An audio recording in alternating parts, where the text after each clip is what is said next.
All right, let's kick things off with a question. What's your financial scorecard looking like right now? Don't know?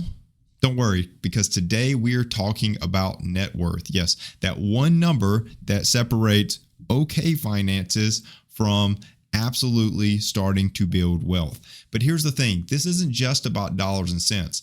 It's about you taking control, making better financial moves, and leveling up and reaching your financial goals. Whether you are in your 20s just starting out or you're in your 50s locking in your legacy, there is something in this episode for everyone. So grab your calculators, maybe just your coffee, and let's get ready to measure, plan, and grow your wealth. This is going to be a great, actionable episode that you don't want to miss. Let's go. Welcome to the Financial Mirror. Where future success is reflected in our knowledge of fixing the one thing we can control, ourselves. Welcome to the Financial Mirror, and thanks for joining me today as we continue to work to improve the one thing that we can control, ourselves. Here at the Financial Mirror, it is not about the numbers and spreadsheets alone, but about transforming and educating you on money so that you can make smarter financial decisions. If this is the first time you are joining in, don't forget to hit subscribe on YouTube to be notified of all the new episodes as they release. If you are listening to this on Rumble, don't forget to like the video and follow the channel. And on any podcast platform of your choice, don't forget to like and subscribe to the podcast. So today we are talking about net worth, and this could not come as a better time. Many people spend the end of their year really thinking and sometimes beating themselves up about where they are financially and why they don't feel like they have improved with their finances over the last year. So today I want to talk about really how you can judge, did you actually improve or not, and then give you some actionable steps that can help you start to improve moving into 2025 or whatever year you're catching this episode. But I want to first start off with the basics. We're going to start off at the basics and work our way through. At the end of this episode, you will have some knowledge about, regardless of what age you are, about what you can do to improve your finances. The key here is that if you don't make any changes, you can't expect your finances to improve. I'm not going to drag this episode out by any means, but I do want to make sure that we don't leave any pieces out because I want to set you up for success moving into the new year. So let's start out first just talking about what is that thing that measures if we're improving or not improving in our finances. Well, it's net worth. So let's start there. What is net worth? Well, simple equation will give you your net worth. Net worth equals assets minus liabilities. It's what you own minus what you owe, right? So if you don't have any debt at all, meaning no mortgage, no nothing, no debt, like you owe nobody money, every dollar of physical money, whether in your bank account or brokerage account or whatever, or asset, meaning like your home and how much it's worth, all that is added up to equal your net worth, right? Think of this like a financial selfie. It captures your true financial picture in one clear snapshot. So I want to give you just a couple examples, but assets are things like cash, savings accounts, checking accounts, retirement funds, 401ks, IRAs, investments, your home's value, and even your car's value are all assets. While some of those are depreciating assets, they are assets in and of themselves. Now, on the other end of that equation, what's after that minus sign is your liabilities. Those are your debts. Those are things like your mortgages, your student loans, your car loans, your credit cards, and anything else where you owe someone else money, including your family. Those are all liabilities, and those subtract from your net worth. So think about this. You have $500,000 in a retirement account. You have a home worth $500,000, and you have a car worth $50,000. That is a $1,050,000 in total assets, right? Now, you owe. Here's the kicker. You owe $400,000 on that mortgage. You owe $20,000 on that car, and you have $10,000 in credit card debt. That gives you a net worth that gives you $430,000 in liabilities. So your net worth is not $1,050,000. It's $620,000 because you've got to subtract those liabilities. Those $430,000 in liabilities must subtract from your $1 million in assets, right? See how that works? So super simple, super easy to figure out what your net worth is. I'll even tell you that many online budgeting platforms nowadays, if you connect your investments, if you connect your checking accounts, if you connect your credit cards, if you connect you can even like go through Zillow and connect your street address and pull your Zillow estimated value of your home and tie that in with your mortgage, and you can create a tracker that shows you what your net worth is. But your net worth isn't just a number, it's a roadmap. It shows you where you are today and where you've come from, right? It shows you where you are today, but it also shows you what's holding you back, right? It shows you how far you've come, but it also gives you a picture of what's holding you back. It is a powerful tool for setting future financial goals, like retiring comfortably, buying your dream home, anything that you can imagine, financial freedom. All these things come from increasing your net worth. Okay.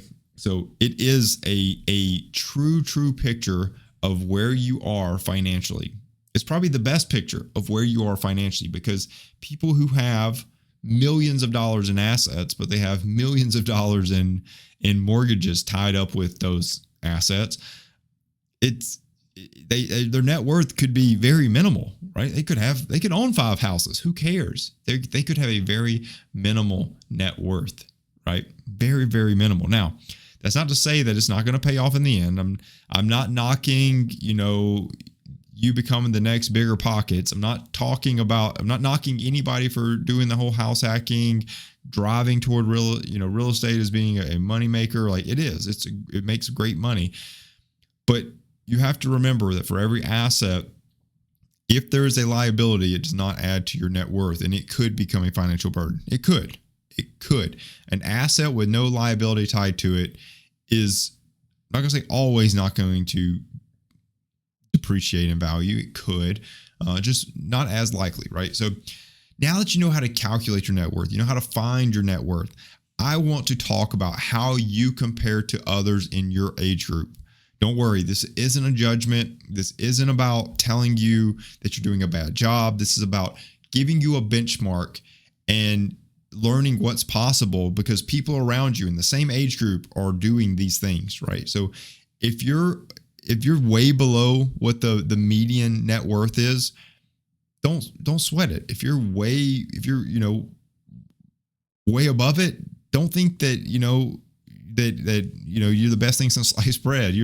You're just above and beyond the people around you. There's always room for improvement, right? There's always room for improvement. So what I want to talk about is how you compare. And I'm going to go over a chart that just breaks this out and just gives you an idea of where people are in terms of their net worth. Where you are in terms of net worth. That is going to be a crucial part of where you're at now and where you're going. So the first place that I wanted to look at is those that are under 35. If you're under 35, the average net worth is about $183,500. The average net worth is about $183,500. The median net worth is about $39,000. So, for example, that's gives you the better reflection for most people. So what's the difference? Well, the average skews higher because it includes kind of the people that are kind of outliers. Like they have a lot of money, and it drives the average up, right? So the median is kind of the middle number. This gives us a realistic picture of where most people fall. So if you're up around the average net worth under 35, that is awesome. Great for you. If you're sitting around the median net worth, that's probably a good gauge for where you should be. So if you're under 35, you should be sitting at about $40,000 in net worth. At this point in your life, you should be around $40,000 in net worth. That's just the truth of it all. The next age group is 35 to 44. In that age group, it's about 549,000 with a median net worth. That's the average. A median net worth of about 135,000. For 45 to 54, you're just tiptoeing around a million average net worth at 975,000, but median net worth is about 247,000, right? So if you're in that 45 to 55 area, the median is roughly about $250,000, right? It's about where you should be at. 55 to, let's just say, 65 is $1.5 million net worth average and $364,000 median. So just giving you the numbers, and then 65 to 75, 1.7 average, and just about 409,000 median. So where do you stand? Where do you stand in that chart?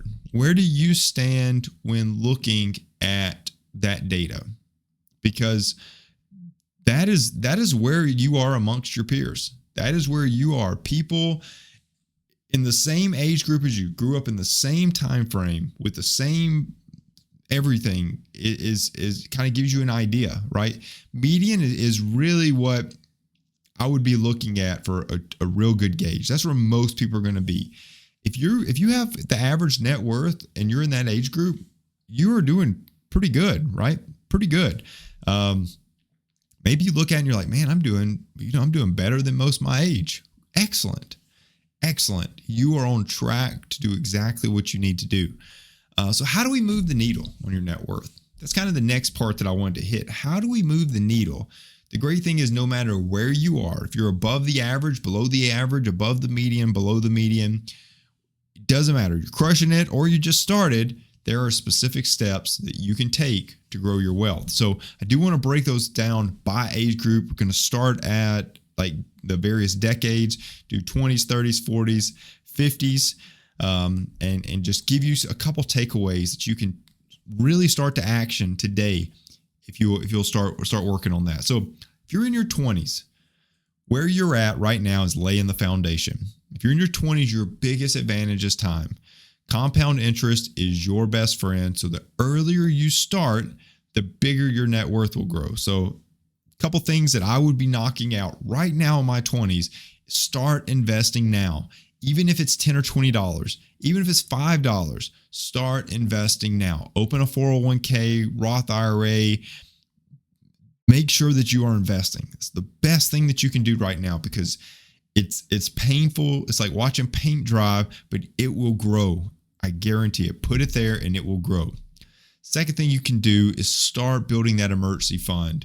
One of the best things that you can do in your 20s is get to where you have 3 to 6 months of expenses saved in a high yield savings account. It's one of the greatest things you can have. It's one of the greatest feelings of financial security that you can have. Third thing that I would be doing in my 20s, minimize debt, especially those high interest credit cards. Stay away from them. Everybody wants to get you in there. Everybody wants to get you on their rewards program. Stay away from them. Most people in their 20s are going to have things happen to them where they will end up resorting to credit cards because they haven't got that emergency fund. They resort to the credit card and they get on a bad financial path early. Stay away from it. Stay away from it. Stay away from it. I'm telling you. Last thing I would be doing is investing in myself. Take some courses, learn some new skills, pursue higher education. Just do something to increase your earning potential. You are laying the foundation. You don't have to go out and start making $1 million. Just start earning or start learning new skills that can increase your earning potential. Okay. Remember, it's not about hitting big numbers. It's not about hitting home runs right away. It's about creating the habits that are going to make you a millionaire in your 50s, right? Maybe even before then, depending on how hard you work at this. My 30-year-olds, you are in a building momentum phase. If you're in your 30s, you're likely earning more and you are getting serious about long-term goals. You've kind of put the party in life away. You may be married. You may have kids. You may have started your family. Now it's time to accelerate. Start maxing out that 401k and those IRA contributions, especially if your employer is offering matching. Buy a home if it fits in your lifestyle. If you're debt free and you have your fully funded emergency fund and you've saved up for a down payment, go ahead and buy your home. Real estate's a great way to build equity and continue to grow that net worth. Diversify and put money in various vehicles to start making money. There's bonds, there's ETFs, there's your mutual funds in your 401k and IRA. There's all these things that you can start investing in now to really start to grow your wealth. But be mindful, lifestyle creep, lifestyle inflation, it starts happening mostly around this age group. The 20s, they normally don't have enough money to really start to, some do, but most time they really haven't got this feeling yet. But 30s, you're probably making some pretty good money. Lifestyle creep, that lifestyle inflation will start to kick in. So just because you're earning more doesn't mean you should spend more, right? If you're in your 30s, every dollar you save and invest works harder because of compounding interest. So stay consistent, stay motivated, and you will be reaping the benefits in just a few years. My 40-year-olds, your 40s are when your earnings are typically hitting their peak. Like you're in full stride. You've got to take advantage of that. You've got to be, if you still are holding debt, you've got to be aggressively paying that down. All your mortgages. Don't be getting new car loans in your 40s. Please be investing, be growing that money. You're making so much money. Save your money. Buy your vehicles outright, right? Like, you're probably past the phase of showing off to your best friends, right? Like, so put all that behind you. It doesn't matter what people think about you. The people that are most financially successful don't care what everybody else thinks about them. They're just nice to other people. It doesn't matter. Just be nice. Just be nice to others. And the people that really matter, you all get along just fine. So pay down your debt if you're still holding it in your 40s. Get rid of it. Increase your savings rate. You're making the most money you can. Start increasing that savings rate. 15 to 20% of your income is ideal at this stage. Start building some passive income streams, whether it be, dividend paying stocks or small like side hustle or, rental properties. If you're into real estate, don't get into real estate if you're not into real estate. Please don't. It's not fun if you're not into it. It's not fun. If you have kids, consider starting 529 for them. With the recent, law passes, about a year ago now, those 529s can convert to Roth IRAs for your kids. So it's totally worth it. It's totally worth it to get started on that. So the 40s are all about optimizing and protecting the wealth that you've worked so hard to build, right? If you're in your 50s and beyond, you should be secure in your future. By your 50s, you're in the home stretch to retirement. It's time to start locking in some security. Max out those retirement accounts with the catch-up contributions. Shift towards lower risk investments to protect that wealth. Start paying off any debt. If you still have debt, you've got to be debt-free to retire. You've got to. It's so much harder to live when you've got debt still looming over you and you're just trying to live on retirement money. So work with some type of financial coach, some type of financial advisor, and create a legacy plan for your family. So the 50s and beyond are about making your money last for the long haul while ensuring that you enjoy the fruits of your labor. So there's something you can be doing. At every step in your life, there's something you can be doing. No matter your age, there is something you can be doing. But if there was 4 things that I was going to give you to say, hey, regardless of where you're at, what are just some things that I can do to grow my net worth? I'm going to give you 4 things you can do to grow your net worth. First, stay diversified. Don't put all your money in one asset class. And I mean that. Like, It could simply just be that you put some money in investments and some money in savings, right? But just split it up. Don't put it all in the same asset class. Another thing you can do is avoid debt. Please avoid debt. Every dollar of debt subtracts from net worth. It's on the right side of that equation, right? The minus liabilities. Assets minus liabilities. It takes away from your net worth. So avoid it. Number 3, you've got to leverage compounding. So if you're not investing, you need to start investing. The more money you invest, the more your money will grow. The last thing I would be doing is tracking my progress. You don't have to look at it every month. You don't have to look at it every day.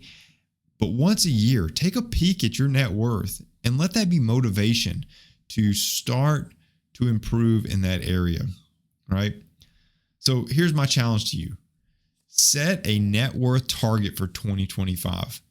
By December of 2025, let yourself have a net worth target that you're striving for. Maybe it's saving $20,000.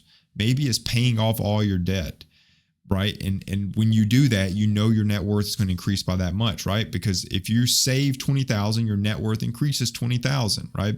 If you pay off $10,000 in debt, your net worth increases $10,000 because you decrease your liabilities by 10, right?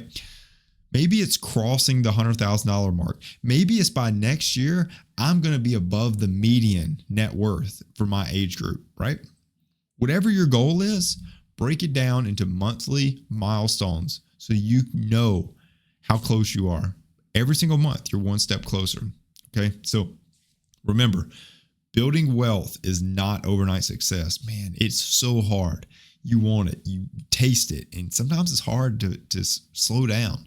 But you've got to. It's not about an overnight success. It's about consistent, smart financial moves that add up over time. So let's make 2025 your best financial year yet by striving to increase your overall net worth. So hope you got something out of this episode. Hopefully you took something away, but I appreciate you watching. I appreciate you continuing to come back. Been doing this for a few years now, and just love the people that reach out and love the people that just let me know that they're enjoying the show, that they're finding something out, that they can use out of the episodes.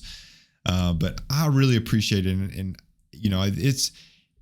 I don't do this for any other reason. I just want people to be financially successful. I want to give you information and try to break it down in another way that maybe just lands for you, that you can reach your financial goals, because you can. Anybody can. I don't care where you came from. I don't care your background. I don't care how hard your upbringing was. I don't care.